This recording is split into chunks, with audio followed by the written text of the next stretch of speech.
What happened to the Spanish before they became the envy of their neighbors Portugal? Before Spanish became very wealthy. Have you ever heard of a man who used the moon to save his life? This isn't a fantasy tale. It has a chilling chapter in the story of Christopher Columbus and his 2 encounters with the Taíno people of Jamaica. The Taíno called their home Xaymaca, the land of wood and water. For them, it was paradise. For Columbus, it became first a prize, and then a prison. This is the story of how a single island witnessed both the height of his ambition and the depth of his desperation, setting a grim blueprint for the future of the Americas. In May 1494, Columbus, on his second voyage, is hungry for gold and new territories to claim for Spain. His first expedition had established a Spanish presence on Hispaniola, but that settlement needed resources, and gold was the ultimate resource. Driven by rumors of riches to the south, he steers his ships towards the island of Xaymaca. But this landing wasn't like the others. There were no welcoming parties or curious onlookers. Instead, Columbus was met with a show of force, maybe weaponized. Xaymaca had already warned them. Maybe they smelled the hostility. Taíno warriors, their bodies painted for battle, swarmed the coast in long canoes. They shouted, brandished their spears, and hurled stones, making it crystal clear that the strange, bearded men in their massive floating houses were not welcome. But the Taíno's courage was no match for Spanish technology. The thunder of cannons, the flash of steel swords, and the impenetrable armor of the invaders were terrifying and overwhelming. The resistance, though fierce, was short. The Taíno were forced to stand down. A tense truce was formed. The Spanish, demonstrating their power, demanded provisions. The Taíno, under duress, agreed to trade their precious cassava corn and fish for cheap European trinkets, hawks, bells, glass beads, and bits of metal. For the Spanish, it was a ridiculously profitable exchange. For the Taíno, it was the first taste of a dynamic that would define their future. Submission. Columbus formally claimed the island for the Spanish crown, renaming it Santiago, but he didn't stay. With no obvious gold mines in sight, he sailed away, leaving Xaymaca and its people in a state of uneasy peace. The conquest was postponed, but the seed of domination had been planted. The Taíno had seen the face of their future, and it was a terrifying one. Fast forward nearly a decade to 1503. Columbus is a different man. He's older, on his 4th and final voyage, and his luck is completely run out. This expedition has been a catalogue of disasters, mutinies, devastating storms, and failed attempts to find a westward passage to Asia. Now, his last 2 ships, the Capitana and the Santiago, are barely afloat. They are more like sieves than vessels, their hulls riddled and devoured by shipworms. The constant, frantic work of the crew at the pumps isn't enough to keep the ocean out. With no hope of making it back to Hispaniola, a desperate Columbus makes the only choice he has left. He runs his rotting ships aground in a sheltered cove on the northern coast of Jamaica St. Anne's Bay. He and his crew, over 100 men, are shipwrecked. Stranded, completely cut off from the European world.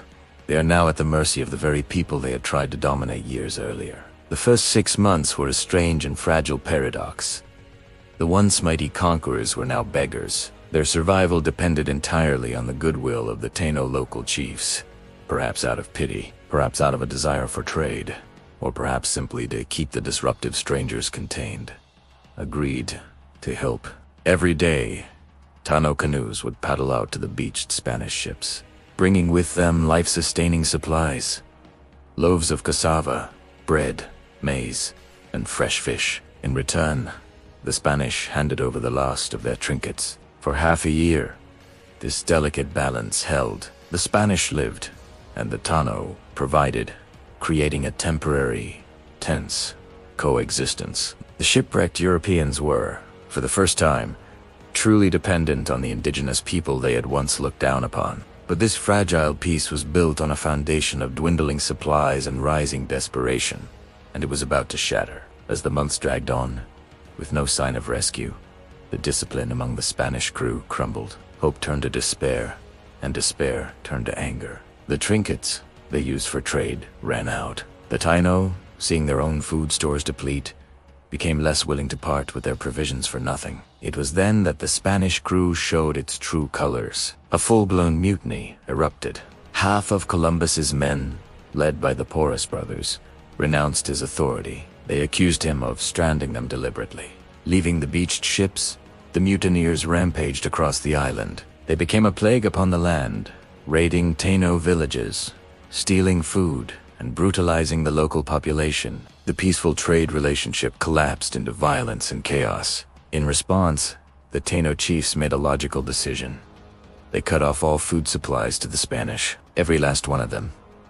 Starvation was no longer a threat. It was a certainty. Columbus and his remaining loyal men were trapped, facing death not from the sea, but from the land itself. With his authority in tatters and his men on the brink of starvation, Columbus knew he had to do something drastic. He was a skilled navigator and a man of learning, and he possessed a tool more powerful than any sword: knowledge. He consulted his copy of the Ephemeris, an astronomical almanac created by the German astronomer and there he found his salvation. The book predicted a total lunar eclipse for the night of February 29, 1504.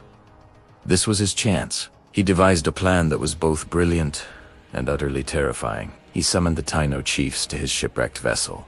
With all the authority he could muster, he delivered a chilling ultimatum. He told them that his Christian God was angry. He was furious that his people, the Spanish, were being left to starve. As a sign of his divine wrath, Columbus declared, God would blot out the light of the full moon that very night, painting it with blood and fire. The chiefs were skeptical, but they waited. As night fell, the full moon rose, bright and clear. The Taíno chiefs watched, waiting. And then, just as Columbus had predicted, a dark shadow began to creep across the lunar surface. The bright white light began to fade, turning a dim blood red. Panic erupted. The Taíno were terrified. They had never witnessed such a phenomenon, and to them, it could only be a supernatural event, a sign from a powerful, angry god. They fell to their knees, begging Columbus to intercede on their behalf. They promised to bring all the food the Spanish needed, forever, if only he would ask his god to return the moon. Columbus, playing his role to perfection, retreated to his cabin, supposedly to pray. He timed it perfectly using an hourglass. Just as the eclipse reached its peak and was about to recede, he emerged and announced that his god had heard their pleas and had mercifully agreed to restore the moon to its full glory. As the shadow passed and the moon's light returned, the Taíno were utterly convinced of his divine power. Their resistance was broken, not by weapons, but by astronomy and fear. From that night on, the Spanish had all the food they could want. The Taíno, fearing the wrath of Columbus's sky god, kept their promise, ensuring the survival of the stranded crew. Finally, in June of 1504, after a year marooned on the island, a rescue ship arranged by a loyal crewman who had made a heroic canoe journey to Hispaniola arrived to take Columbus and his surviving men home. The eclipse trick had been a stunning success. It saved their lives.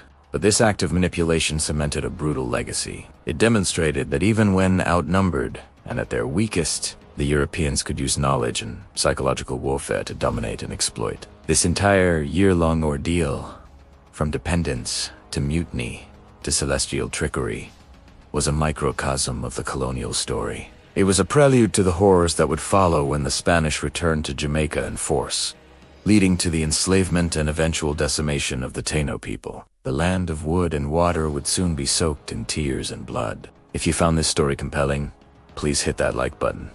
Subscribe for more deep dives into forgotten history, and share your thoughts in the comments below. We'll see you in the next video.